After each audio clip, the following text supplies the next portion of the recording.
বান্দরবানে হয়ে গেল hill marathon ২০২৫। দেশে বিদেশে ৩০০ জন নারী ও পুরুষ দৌড়বিদ এতে অংশ নেন। পাহাড়ি আঁকাবাঁকা সড়কে এই ম্যারাথনে অংশ নিয়ে উচ্ছ্বাস জানান দৌড়বিদরা। জহির রায়হানের তথ্যছবিতে প্রতিবেদন। শনিবার ভোর ৫:৩০টায় পার্বত্য জেলা বান্দরবানের রাজারমাঠ থেকে শুরু হয় দৌড় প্রতিযোগিতা। সুয়ালক হয়ে আবার একই জায়গায় এসে শেষ হয় ২১ কিলোমিটার হাফ ম্যারাথন।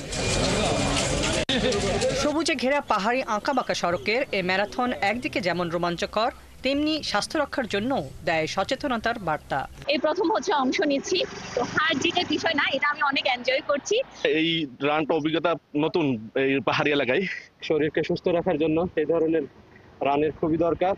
সবাই রান করুন। Because there is some struggle and trouble and easiness and happiness and need to have sufficient strength to complete it.